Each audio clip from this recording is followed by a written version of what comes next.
But I'd like to take you guys on a quick little world tour and show you other facilities throughout the world and what they look like and how we actually compare, so you can see what Athens, Greece looks like. We'll take a tour into London. We're going to tour over to Plovdiv, Bulgaria, our competition. We'll go up to Beijing and then Penrith, Australia. All right. So you guys got your passports? All right. All right. So basically, where we are right here is we're on the I-75 corridor.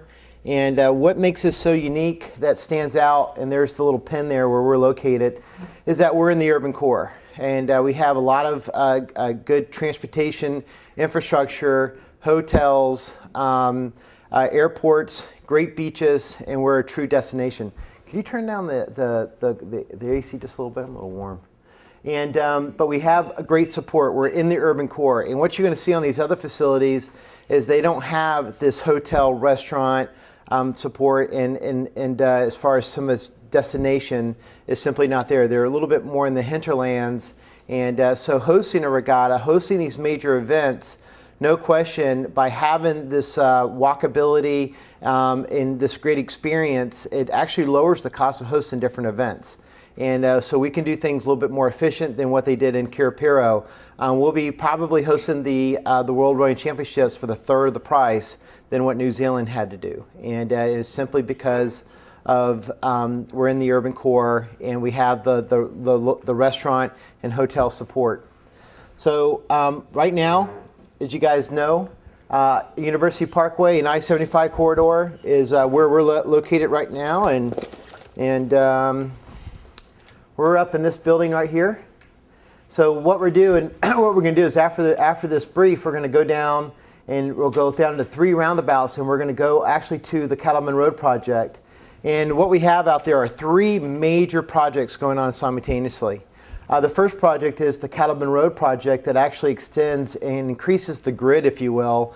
So you're not relying on the interstate, you have more connectivity, and also removes a lot of the traffic from the meadows. This is basically the only connector from here all the way to Richardson Road. And so we needed another connector. Also, the University Town Center needed more concurrency and accessibility to the actual mall project itself. So what happened was back in 2005, 2006, we were approached by the local rowing clubs down in Sarasota, and they said, hey, we heard rumors that you guys are building this roadway, and we have this lake here that was a mining pit that started mining back in 1974, quit the mining in 1994, and basically built all the house pads and road infrastructure in the region. It was the old Apex pit, and it's, where they just milled for, they actually had shell there and mined for shell and distributed throughout the area. So they said, hey, we got this lake here. Unfortunately, it's only 1,800 meters in length. In rowing, it's like having an 80-yard football field. And they said, if there's any way possible with your roadway project to expand the length of the course, we have something that's unique to the state of Florida. And we're going to be able to host these regattas. And I think that's something that you guys would, heads to beds and all these other different things. It's an opportunity we just can't pass up. So literally in 2006, we sat in a room just like this, so right over there across from BJ's, and Randy Benderson basically kind of took a vote in the room, and he said, who in this room agrees that we should redesign Cattleman Road, extend the length of the course, could cost an additional $2.5 million more to do, or keep it just like it is and just move forward with our present design. And everybody in the room knew in their heart and their gut the right thing to do is to redesign Cattleman Road so we can accommodate this rowing venue, and that's what we did. And now today, Cattleman Road will be opening up in the next 2 months to compensate, in which you'll see some drawings where it actually extended the length of the course to the FISA, the World Federation requirements, and now we're putting a bid for the World Rowing Championships. And so that's kind of how it all started way back in the day. And so that's the roadway project that goes through. Now we have the University Town Center right here. That's a 275-acre parcel owned by Benderson Development. And that is a multi-use, mixed-use mall. If you've ever been to the Mall of Millennium International Mall, that's Talman, and that's the folks that are doing this mall. And it's through a partnership between Benderson Development and Talman. That's the mall. And then there will be a major town center component to it as well in a residential component. And what it does is it FISA and a lot of our folks that are interested in coming here are more interested in the development of the hotels and the restaurants and the mall. And they know they're going to get a rowing facility, but the fact that having that infrastructure within walking distance of the venue, and what we have here at this intersection, which this is the Manatee County line right here. And so it literally, the economic impact is enjoyed by both counties, basically 50% right down the line because of the location of the venue. And it's all about convenience, and majority of our hotels are actually up to the north. And but we have a hotel, a Marriott here, a Hampton Inn, 2 hotels on the other side. And then the project has in this program to develop 3 more hotels. So this will be definitely a destination, a hotel destination, and we'll have all the infrastructure. And really, when we host these events, what's going to happen is on the hotels, we have zones. And zone 1 are the hotels that are within a mile radius of the venue. And those are the ones that get booked up in the first 5 minutes.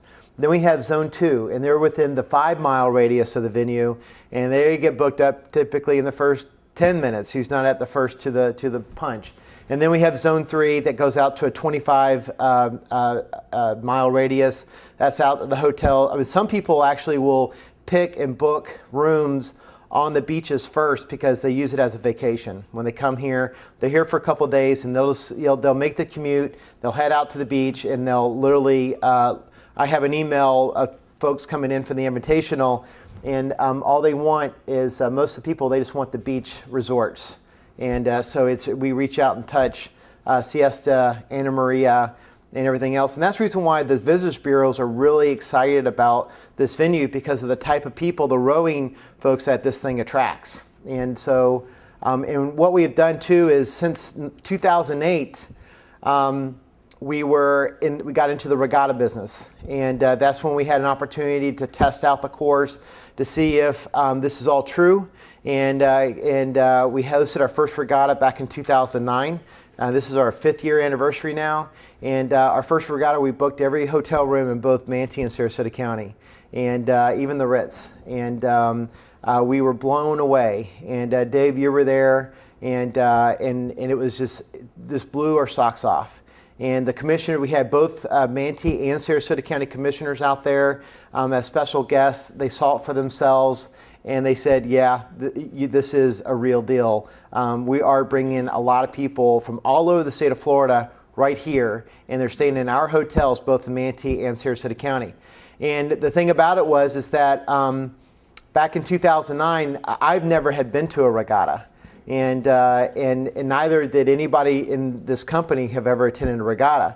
And so what we did is we did our typical planning processes and what we learned in the development business and what I learned in the military, and we applied it. And what happened is that we developed a regatta that was blew their socks off. We had jumbotrons, we had announcers. We brought announcers in from that announces the head of the Charles up in Boston, a guy named Tom Tiffany.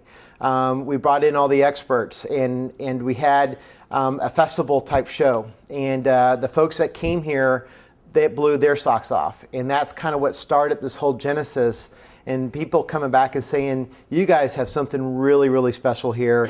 I think more than you understand at this point, and you'll see soon on how special this really is. And so we kept on hosting these regattas. We kept on bringing it up to a different level, and other than hosting other regattas. But what happened after that first year in 2009, Randy Benderson came to me and he says, I want you to go to every regatta in the United States. I want you to go to every venue in the United States.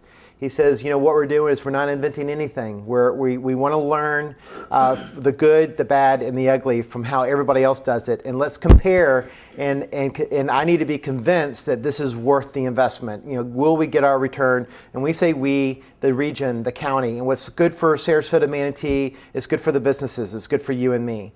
And so that's how I kind of looked at it. You know, if this is something that's good for us, good for Sarasota, Manatee County, it's good for our businesses as well. And so I traveled throughout the country, went to Sacramento, California, Oklahoma, Cincinnati, Boston, literally for a whole year on weekends, other than doing my daily Benderson job. Every weekend I was on a plane going to these events. And at the end of the tour, I came back and I did a course analysis and comparison analysis. And so I studied all the rules on what it would take to be an international venue. And that's what we wanted to be from the very beginning. It's an international type venue. And so I pulled up the Federation of International Rule Book, studied it, and then applied it and did the comparison to the courses we have in the United States. And the outcome of that study is that there are no true permanent international venues in the entire continental United States. So then I went to Canada and looked at the Canadian courses. And there's 3 courses in Canada. One is St. Catharines, Montreal, and Vancouver. And all the 3 of those courses do not adhere or meet as a permanent venue. The closest one is St. Catharines, but it's a difficult course. They have to shut down their dam. It generates power, so there's no current to meet the FISA qualifications. And so the conclusion was that this will be the only venue of its kind in the North American continent. So I then said to Randy, hey, we have the potential to be the best course in the United States. And then he goes a step farther. I want the experts of all the U.S. rowers here in this office, and let's go, and I want to hear it from them. Or heard it from you. I need triple confirmation that what you're saying is true.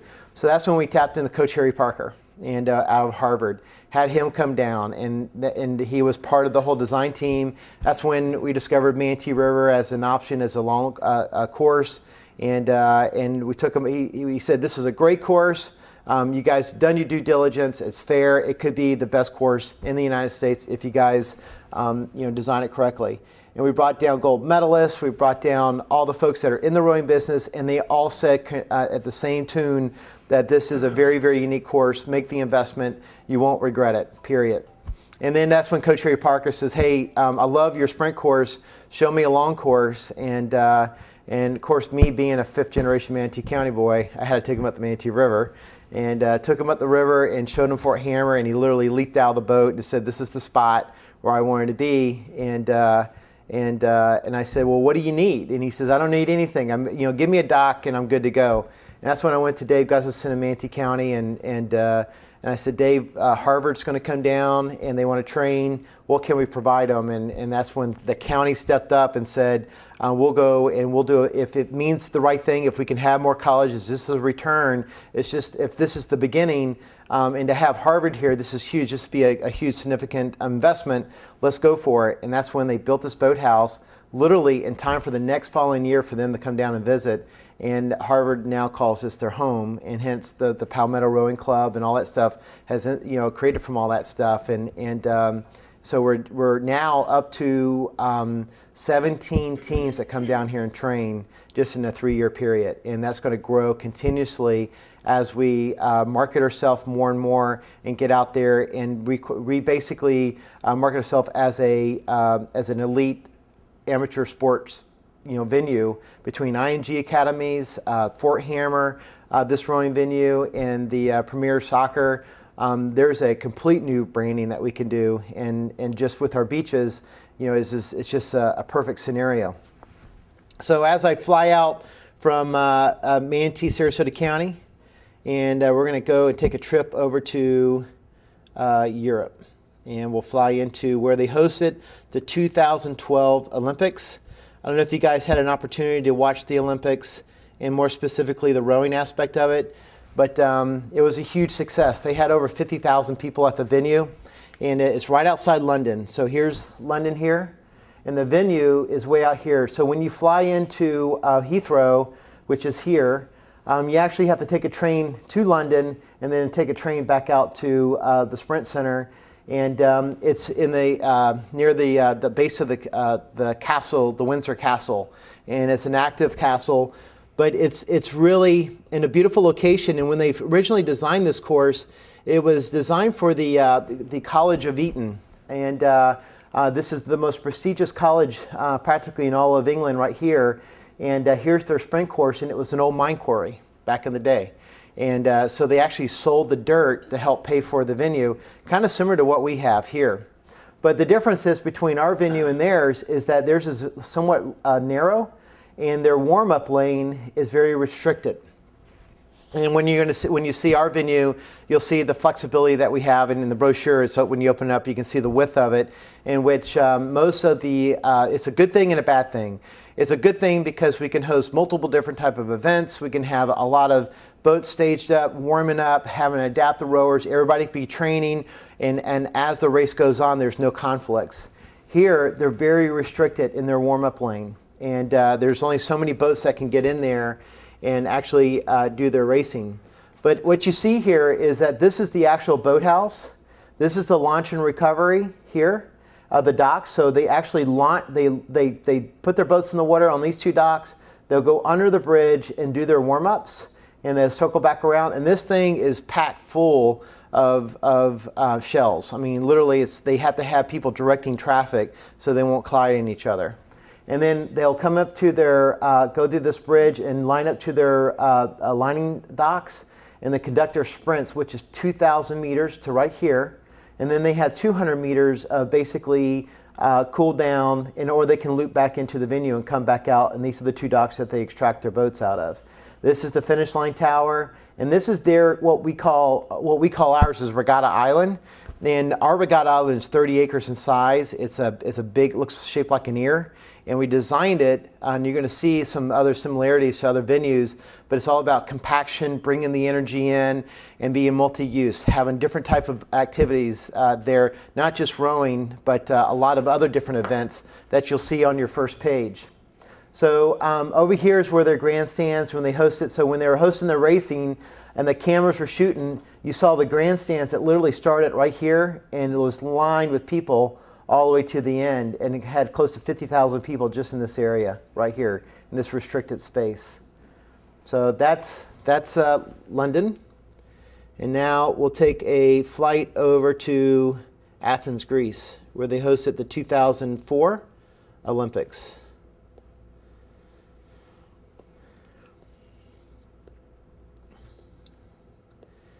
And you can see the relationship to Athens is about an hour-and-a-half drive from the actual downtown area of Athens.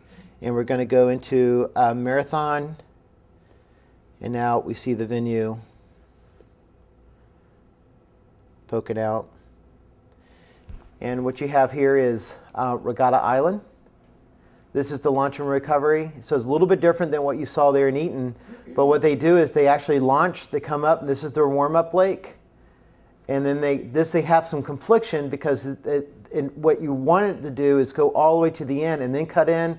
But because this is a very old ancient village, they cannot come in and intervene. And so they actually have to cut through. So when a race goes by, as soon as it clears, then that's when they can kind of cut in and line up. And so they line up, they conduct their sprints. And if you saw the 2004 Olympics, this is their setup here. And they go through, and this is the finish line, and they peel out, go under the bridge, wrap around, and pull out, and go into their boathouse. And that's how that's functioned. This is the grandstands, finishing tower, and this is the actual Regatta Island. And this right here is their TV lane. So the TV shoots the shot all the way down and crosses and comes back and picks up the next race. And now we're going to head to what David and I like to call Bulgaria. And this is our competition. And if you guys saw in the newspaper and the Herald Tribune this last weekend before last, it kind of sized up the two venues. This is our competition, Plovdiv, Bulgaria. And this is the venue that you sent Dave Gustafson on, and he's actually been to our competition course. And we sat down with the Bulgarians. We know the mayor, we know the vice mayor, we know the whole operations of the whole course. So we went there, we studied this course in great detail, how it's functioned, the timing huts, operation costs, and then we learned that they actually got a grant from the UN, the United Nations, to do an improvement to get it up to FISA standards of close to $10 million. And it was all as a result of economic impact for their country. So we fly into Plovdiv, And now one thing about this course is that it is in the urban core, and they do have a lot of hotel support. However, this is an old Soviet era type venue. And if you guys read in the paper, it talked about how they have this beautiful soccer stadium and everything else. And I got some pictures of their soccer stadium that I'll show you. But this is their course right here. Let it come up. And so it's very similar to, this one does not have a warm-up lane at all. So what they have to do to host a World Rowing Championship to meet today's standards is actually create a bypass canal and a warm-up lane like you saw in Eaton right here, and they actually have to dig all this out and then hook in, and then they conduct their races, and this is their grandstands. They have beer gardens. It's a really, really cool venue.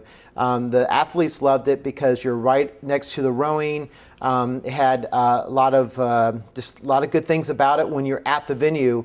The only bad negatives of this particular course is the city itself. It's just an older city, Soviet, and the hotels were very, very expensive and to stay. And that was the only complaint that we received from the other coaches and whatnot. But definitely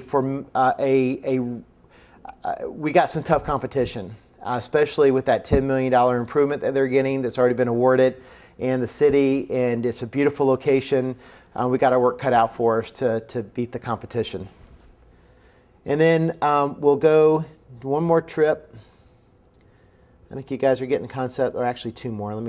This is in Beijing, and this is where they had the Olympics there in, I think, what was it, in 2000, was it 8?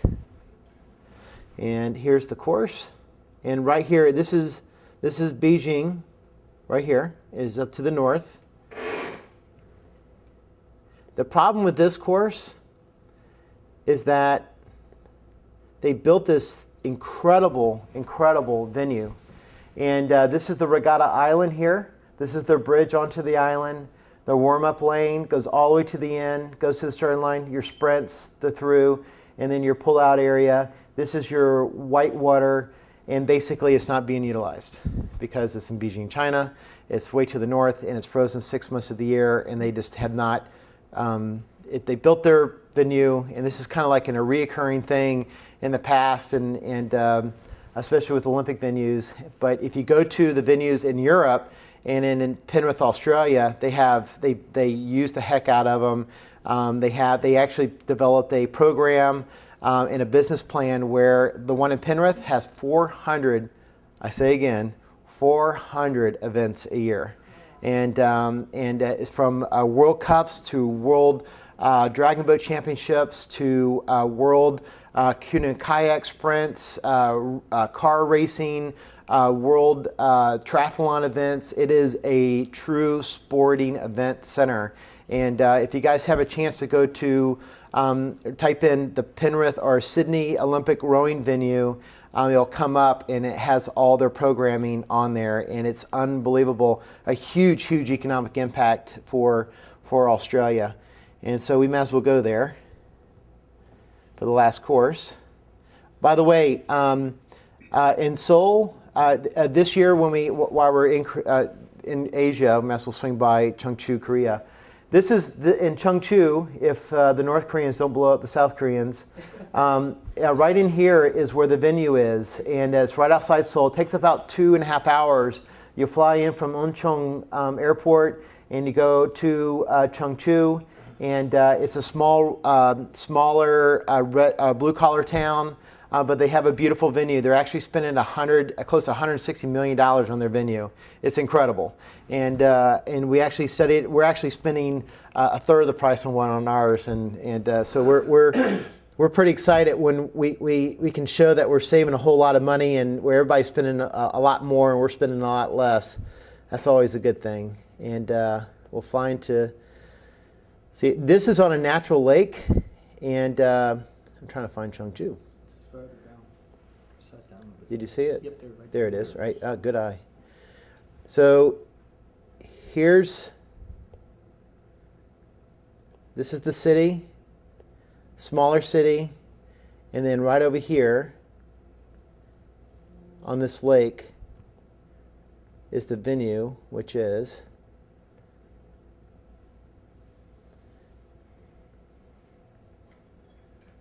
let's see here.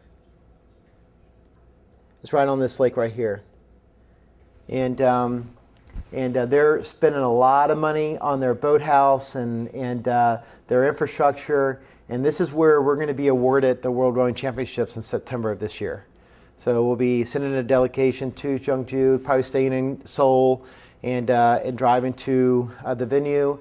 And hopefully it'll be Bradenton, Sarasota, Bradenton. Congratulations, you guys are now on the world map. And then finally, last but not least, we'll go to Penrith, Australia. And we actually have a team that's leaving out next week to attend the World Cup Championships and also meet with the Federation of International Rowing and the FISA Council. We actually have a booth set up where we're meeting with everybody and basically let them know that we're in the business and we mean it. And we really want the World Rowing Championships. And this is the Penrith course where they had the 2000 Olympics. Here's Regatta Island. This is the grandstands, the FISA Tower, and the boathouse. This is where they launch. They go to the warm-up lake, and then they cut in, very similar to the course there in Athens, and then go to their starting line and conduct their sprints and come out, and here's their bridge, and they pull out here. And so you can kind of see their setup. Not a great hotel support. You have to, downtown Sydney is about an hour and a half away. And so, but this is the venue where they're hosting an event, sometimes 2 to 3 events a weekend.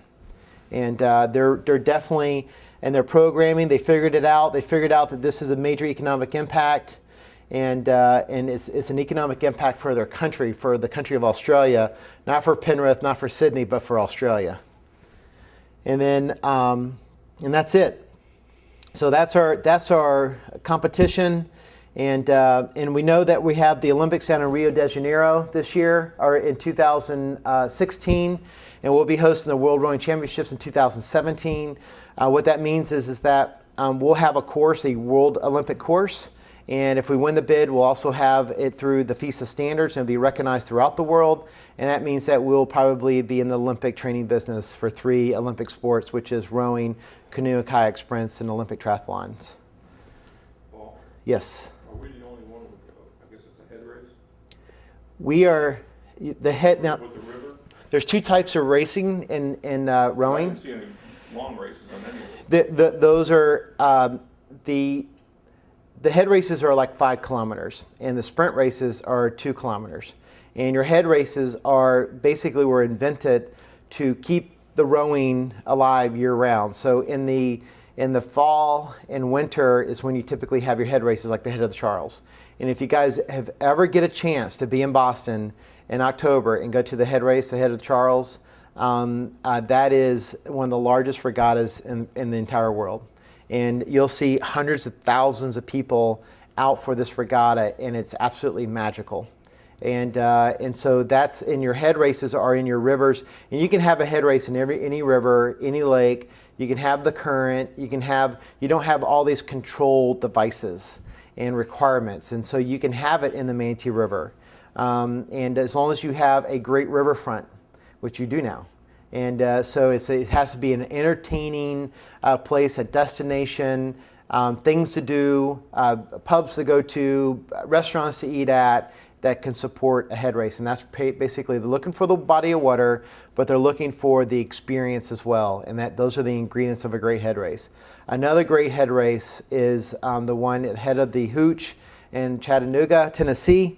And that race has basically somewhat transformed the city, and where they in the early 70s, 80s, and 90s, they turned their back to the river, and they went through this transformation, and they turned their face to the river. And I think, as you guys know, you've probably been to Chattanooga, and it's an amazing renaissance of a city and what they've gone through, and what it's a true destination. And they have the Head of the Hooch is a huge 50, 60, 70, 80,000 people, I think, that go to that. And that we have the ability to market ourselves for the Manatee County, the river, as hosting a major head race. There's a few things that we have to overcome. That right there by the tarpon point, there's a ridge under the water that needs to be dredged. That Dave totally understands it and knows exactly what needs to get done and how to fix it. And I would say if there's anybody that can probably pull a U.S. Army Corps permit quicker than anyone else, I'd say they'd be that guy. And has done it here and has done it for the boathouse. Cost of something like that then? Less than 100,000. For dredging and all that. You're talking about the dredging operation for Well, that? the permitting and all the engineering, whatever, less than 100,000. Then I don't know what the cost would be to dredge. It's not a major dredging operation. No. It's a ridge. And there's a high. The Corps would want to do that because it would turn the river back into its natural state. Because right now you've got this ridge that was originally from a railroad crossing. Yeah, you can see it right here. So the Corps definitely wants it to go away. It comes right off of Tarpon Point. Oh, you can't. Yeah. I can see it on mine, but you can't see it on yours. It is literally right off here, and it goes right across here. Yeah, Carrie knows about it. And Yeah. anybody that's a boater knows about it. And so. That's the only thing that we need. We need to cut a small little path in there. We put buoys on either side, and here's where they go through. And also, the railroad bridge. Yeah. The only thing about this that bothers me is that when there's a pretty good current that flows through, if a boat basically, sometimes the rowers at the end of the head race will just be totally smoked, and they'll almost pass out to some degree. And we have to make sure that we don't let them to get sucked into that bridge. And so you got some catch boats there. There's ways of overcoming the issue. You do a risk assessment, you overcome it by doing mitigation like you just talked about, and you can have your great head race. I would love to see a head race on this river in 1 to 2 years. And with a combination with what we're doing here, we could make that happen. Paul, before you move off this picture, can you show me with your laser where do you envision the course being on the best case scenario, I guess? Okay, you got a 5K, and literally between this bridge and that bridge. Okay. So what they'll do is they'll launch right here, and one thing that Dave and his team did is tapped into. They go, hey guys, Senka Blackadder group. Go in and we want to do an overlay for a regatta.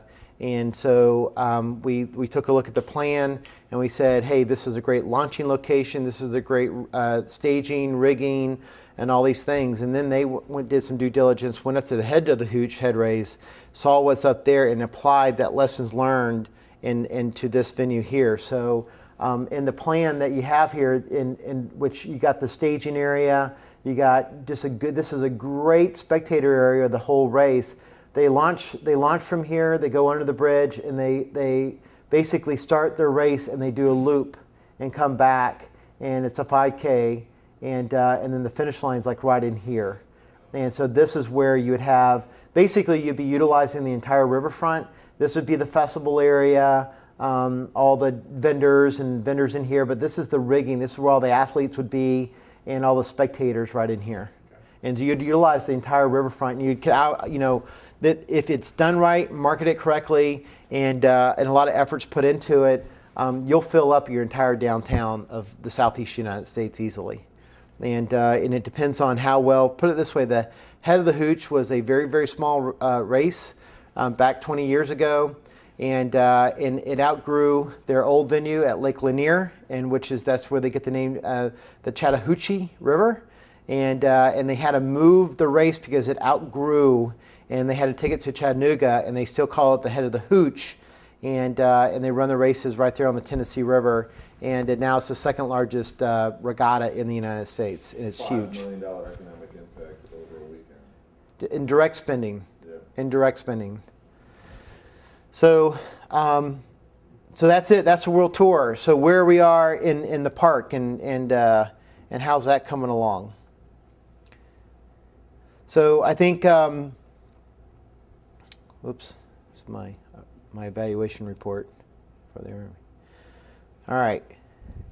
So the course that we have will be probably one of the top 5 courses that I showed you. It will be in that category: Beijing, Athens, Greece, Sydney, Australia, London, England, and Sarasota, Braden, in Florida. I mean, that's a pretty good group to belong to. And this is our regatta island. This is the finish line. On the backside, they launch. This is their large warm-up lane. They come through the wave attenuator. They get up to the starting line. They do their sprints. All the roar, the crowd, and people on both sides all lined up, and they cross the finish line. They peel out. They go under through the canal and wrap around. No conflicts. Are there two? Isn't there a 1,500-meter race and a 2,000-meter race? There is. On the 1,500-meter race, we have this. This is what's called a wave attenuation platform. Mm-hmm. Instead of a landmass, we have a heavy-duty concrete, like a dock. But the docks, they're specially designed to absorb waves. So when they hit it, if you go see your dock and you see the vertical, the waves will stack and push out and bounce and reverberate back into the channel. What ours does, it actually allows a 4-to-1 slope like a beach and absorbs the wave and crashes over and dissipates it. So this thing, what it does is it dissipates the waves. If we have an easterly wind, which we normally do in the time of regatta season, it will completely protect the racing lanes. In addition, it becomes our TV lane. So you saw in the previous, this is where the TV cameras come. They shoot, they go through it, and they wrap around, they come back. And then we actually, if you see that little blimp right there, that's a cut through at the 1,500 meter where they do their racing. They slide right through here, line up for the high school championships. And we actually have our dock platform that moves forward, puts it into place. They line up and they conduct their races at 1,500. And even you have 500-meter races for dragon boaters. You have 1,000-meter races for canoe and kayak sprints. You have 1,500-meter races for high school championships for rowing. And then you have your 2,000-meter races for your elite, collegiate, and above athletes. And this course is designed to accommodate every kind of race you can think of. Our program has incredibly expanded, and what we've done is we've taken the lessons learned from all the venues from around the world.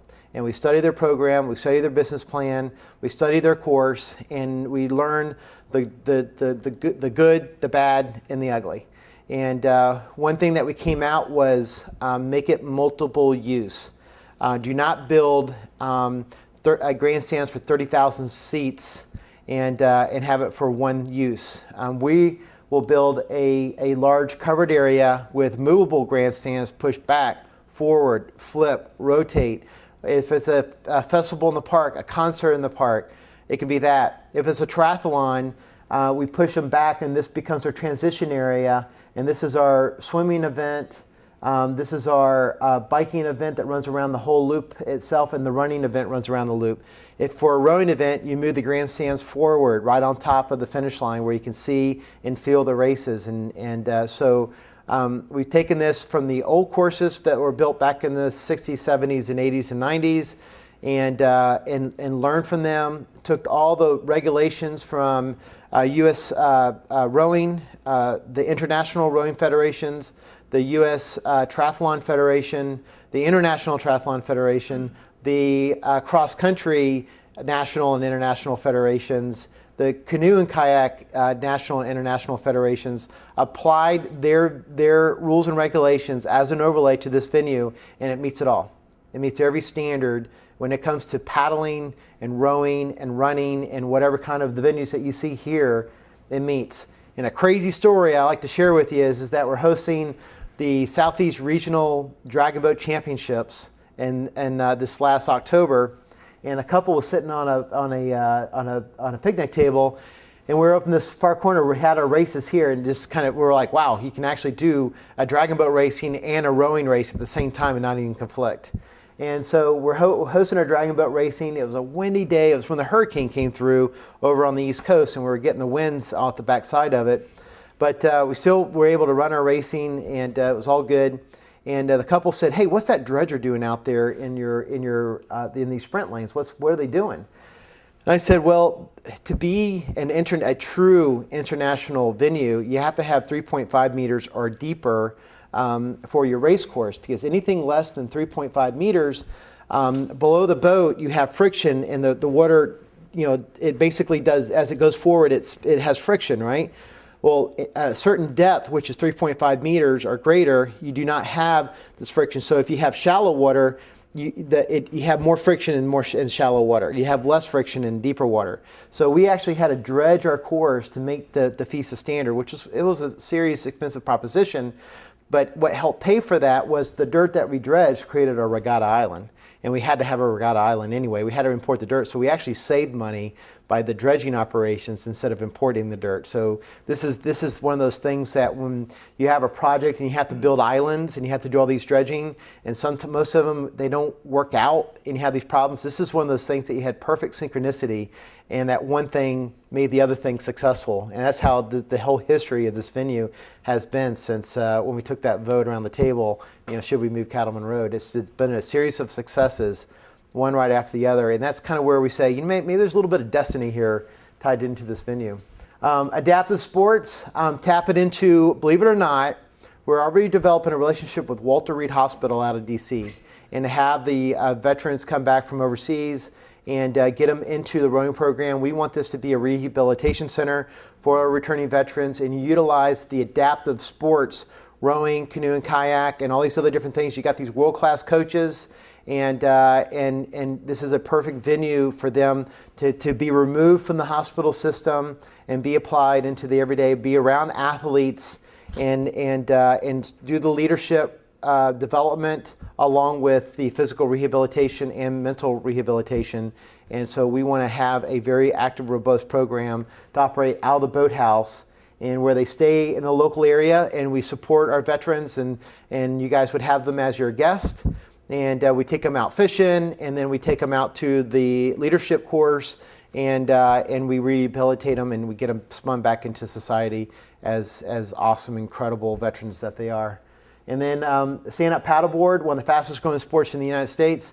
Major competitive venue for stand-up paddleboarders. And what they'll do is that they'll actually do a beach launch. We have a white sandy beach here along the front, and they actually will do a beach launch and race around the island and compete as stand-up paddleboarders, where you have visibility.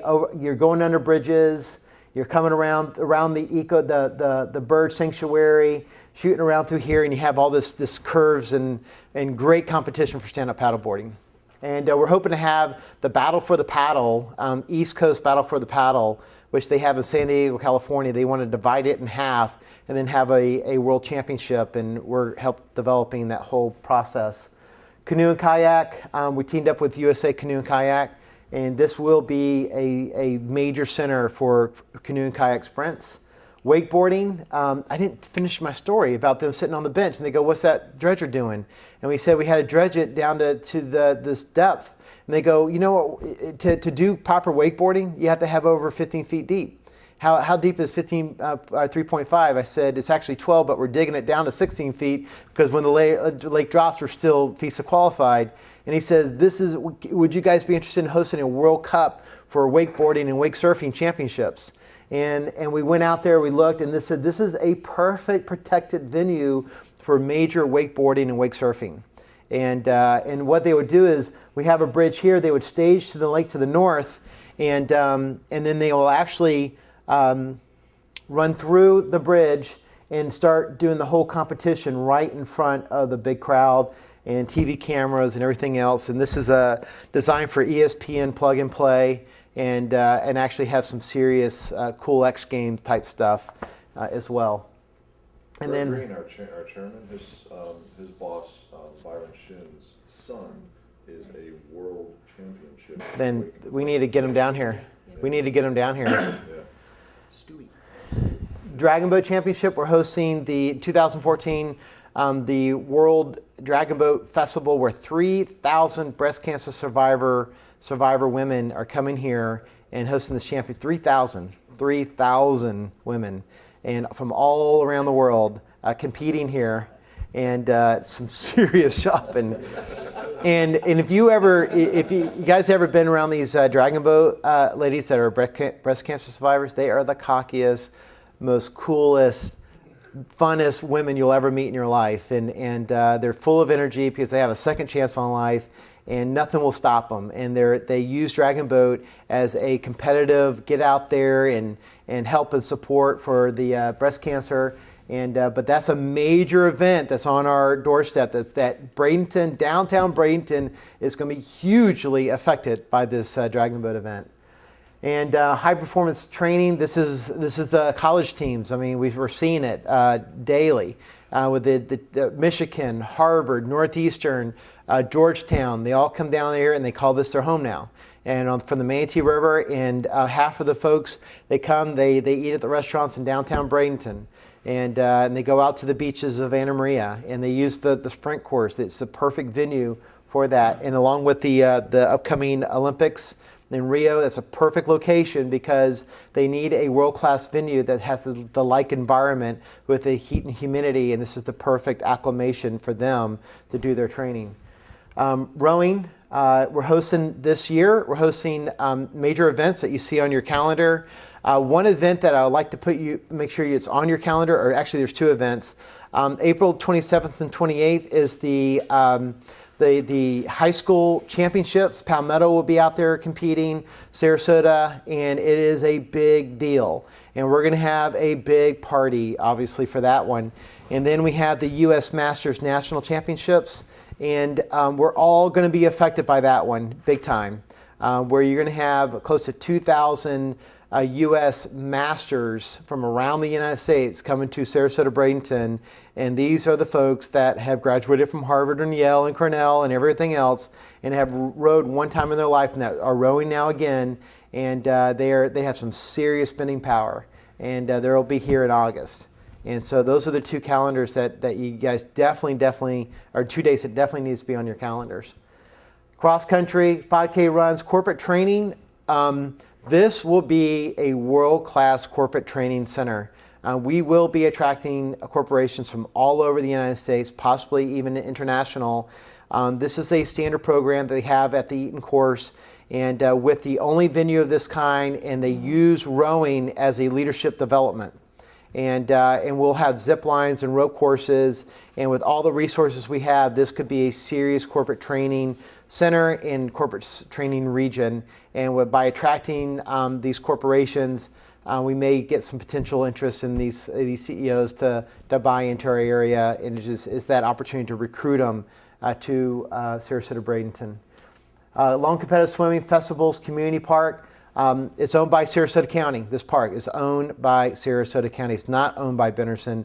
Nathan Benderson, the patriarch of the company, gave a $1 million donation when this was an old rusty pit overgrown by Brazilian peppers.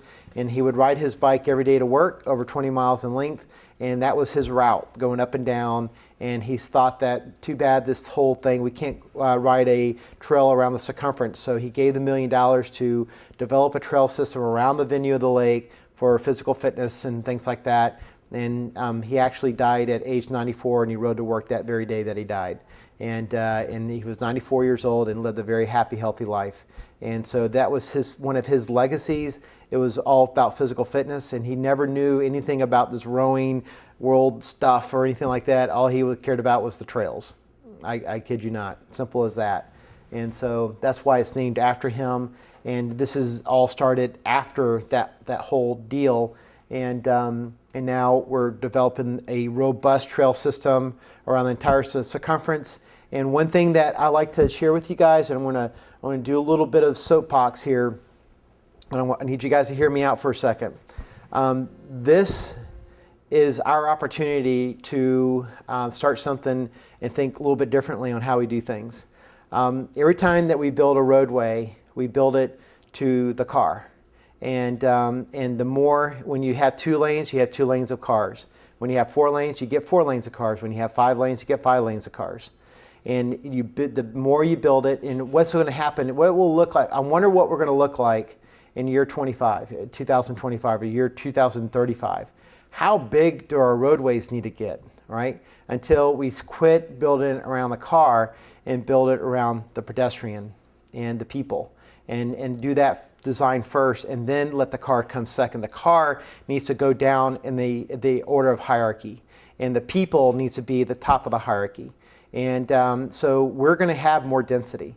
density is certainly coming our way. How do we deal with that density is up to us. So what we got to start doing now today is building our roadways to meet the pedestrian need first and then the car need. And then what will happen is that I believe, and just got back from Copenhagen, Denmark, where 50% of the population commutes to work via the bike. And when I was there, it was cold, snowing, and 20 degrees. And 50% of the people got to work via the bike. And that's just how they did it. And if we have the opportunity to here we are in Florida, and if we build our roadways to accommodate the bikes and the pedestrians first, then you're going to see if people feel like they're safe on the road, they're not going to get run over by a car, you'll see more and more bikers on the road. And then you're going to see healthier lives, happier lives, and as they did in Denmark, we can certainly do it right here. And this project, this location, has the potential of establishing that paradigm shift where we would tie in the Legacy Trail to the south in Sarasota, have this area be the hub, and from Lakewood Ranch here, and shoot forward northward to Bradenton, and utilizing the power systems and whatever, and have the biking routes tied together.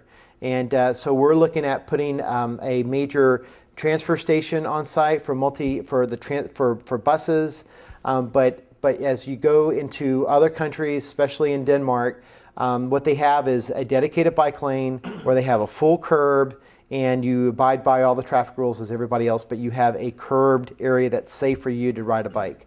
And what they've done is they shrunk down their car lanes just a little bit. Our car lanes are fat and wide. They're 12 feet wide. The wider you make them, the faster they travel. You guys know that, right? The shorter, the narrower you make the road, the slower the car travels, right? We have adequate right-of-way right now already in place to where we can go and shrink down our roadways just a little bit and make our bikeways a little bit fatter, put a curb in there and make it safe for our pedestrians, and we are good to go. It beats the heck out of buying more right-of-way, buying more, having larger impact, having more cars to where you can't get from point A to point B. And now you're doing two things. You're getting people out on the bikes and outdoors, and we're in the perfect weather, the perfect state to do it. And then you build these bike kiosks where they park you have parking lights for bikes, bike corrals, and you park them instead of your car. And if you've ever seen a bike corral in Copenhagen, they can put 500 bikes in a room in a building this big and try a parking lot with 500 cars. And the area, the things that you'll save and the impact that you'll do, I think is positive, and that's my soapbox thing. And I just think that this is an opportunity for us to change that. And what we want to do on the world bid, part of the bidding process is how does the World Rowing Championships make a change, and how you guys think. And this is the marketing that we want to put forward on making that change. And literally around the circumference of the lake, and biking can be really, really fun, where they have the pub pedals, the pedal pubs that you see in downtown St. Petersburg, where you have 12 people on the back of this thing, and you actually pedal, and you have a keg, and you even have a TV where you're watching a ball game through satellite, and you're having a good old time, but you're burning energy, and you're still getting a cold sud. And the lake would actually have that around the whole venue. And what we thought about the lake itself is that you have these destinations that you go to for the world bid, for the world championships. And around the lake, we have this very large 15-foot wide trail, and also a runner's path to that shell. And you would actually do these paddle pubs, and you would ride to these destinations. This came out of our workshop that we had with Manatee County and everyone else, and we were doing all this war gaming, and all these great ideas came out of it. And part of this whole biking thing came out of that workshop between Sarasota and Manatee County, the transportation people. And because they know that there's a certain point where we got to say, stop the insanity, let's go do something a little different. And so that pedal thing created, and you have like these different destinations around the lake where you hit like a little, the Florida experience, for the World Championship, and you walk in there, and it's nothing but about the state of Florida and the experience in the state. And, this is here, you have the world here. And then you come up here, and then you have the United States experience, so it's more national. And then you have like Little Italy experience, so it's something like these teams that can kind of identify to themselves and whatnot. So it's almost like Epcot. is a lot like Epcot, going around the world. And it's a 5K loop around the world, and these pocket parks that we are developing are big enough to actually accommodate tents and having that experience. As you're attending the championship games, and you're having these races, you're having these world-class athletes, you're having 130 million global viewers watching it. Now you have the Bradenton and Sarasotaians out there, hosting it and just basically showcasing what we have here to the rest of the world. And it's just a huge opportunity for us to take advantage of. How are you guys going to address the mall supposed to be done in 2014? 2014. And the traffic impact is going to be huge, right? With 75, and how are you guys addressing that? Well, part of it is the Cattleman Road project. And of course the mall will be required to pay for significant millions in impact fees for traffic and things like that. However, what we're doing is that along with the Cattleman Road, we know that it's going to have an impact. Cattleman Road will help out a lot because now you have an access south. So basically Cattleman Road, the new roadway system will come all the way through the course and go all the way down and connect to Fruitville. And that's a 4-lane corridor, parkway corridor that will add a lot of concurrency to it. Will that completely solve the problem? I would say probably not. And so what they're also doing is this intersection, DOT is looking at that intersection to do what's called a lazy figure. It's called a Diamond D. And it's a very innovative system that doesn't take up a whole lot of area. The only thing that I would like them to do and see them do is make it very, very pedestrian friendly. So you can get from the interstate, what happens is becomes this massive divider. One side of the interstate to the other, and it just cuts off wildlife, it cuts off water flow, cultures are even separated between an interstate or a railroad or whatever. And so we got to make it, design it to where it becomes the unifier, the connector, and don't just depend on a stupid car. Think about other ways of getting there too as well. And so, and this is a huge opportunity that we have, and we're already working with the Vern Buchanan and those folks, and we had that transportation guy down last week, and he came in here, we gave him the whole presentation, showed him the DDI, the double diamond intersection, and it's about $150 million in federal funding to make that happen. And so your support and everything else and vision and what this can be and how we can make this better and going through that paradigm shift, having a pedestrian crossing on University to connect Manatee County to the venue in Sarasota County and connect to the trails to rails to the south and to the north. And where if you wanted to from downtown Bradenton, hey honey, let's go on a bike ride, let's head down to the park, and you have this safe trail that's dedicated that you can go down to the park on your bike. That's huge. That would be huge. And go shopping and say that the traffic sucks. Let's just get on our bike and go down there. And they got these bike kiosks everywhere. And you can park your bike. It's bike friendly. It's safe. I bet you that you guys on a beautiful afternoon would opt to get on your bike and cruise down there and check out the lake and check out the venue from downtown Bradenton and from downtown Sarasota. So this is what it looks like. This is the mall project. This is the aquatic center to the south. This is the Cattleman Road. This is that island that we're building. Right now it's 27 acres. At the end of the day, it will be 35 acres in size. This is the timeline. Cattleman Road, it's April 2013. On that 27th and 28th date that I showed you in there, that's our big party and our grand opening for Cattleman Road, and it's going to be awesome.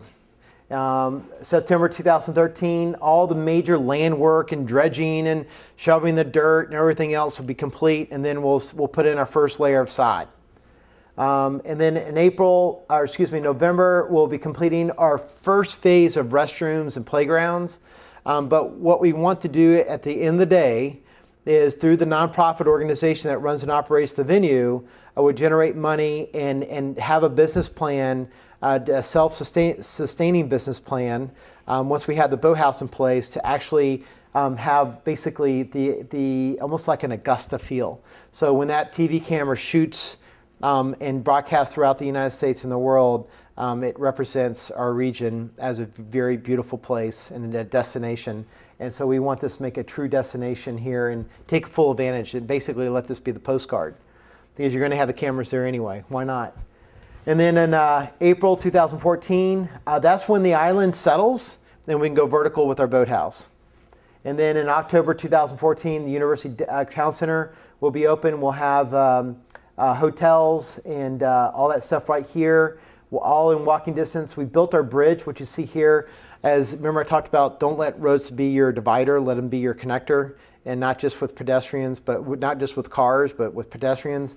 So we designed our roadway to have a major pedestrian underpass. We took advantage of it and built a canal that connects this lake to this lake, which now you have new, more programming here, learn to row, learn to canoe and kayak in the smaller lake, and then you have a major pedestrian underpass, a 20-foot wide, where you can ride your bike, rollerblade, and not even have to negotiate Cattleman Road. You simply go under it.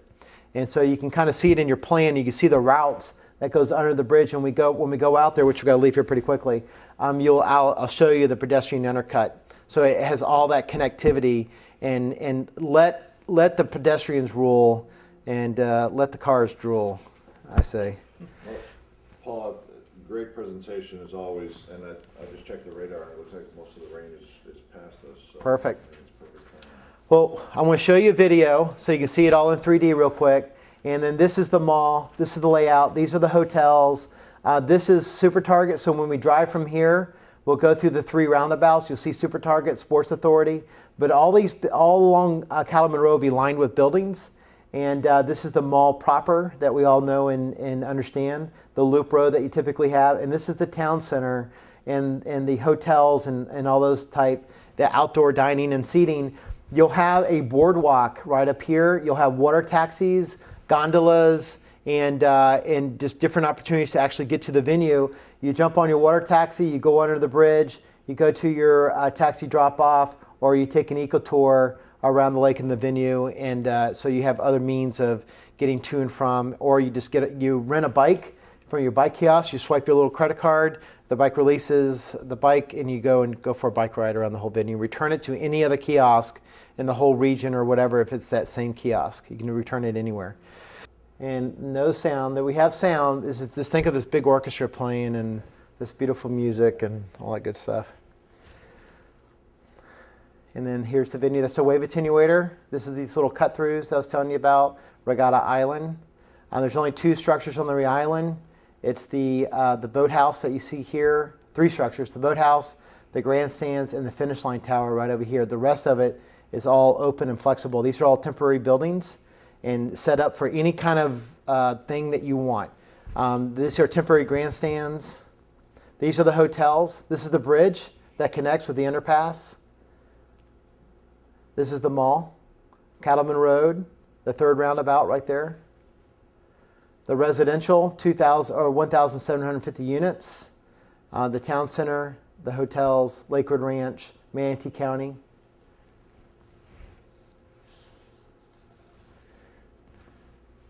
This is the mall itself. It's the international mall type flair to it. Cheesecake Factory, all that good stuff that goes along with that. What else?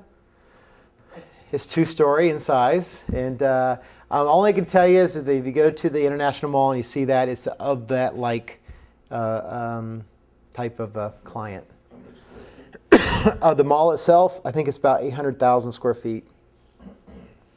This is the town center part of it, and we're in competition with our friends to the north, Bass Pro.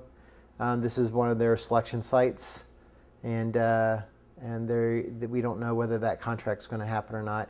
Theater, mixed-use office space with retail, outdoor seating, dining, and hotels, boardwalk, and water taxis to go into the main venue right here.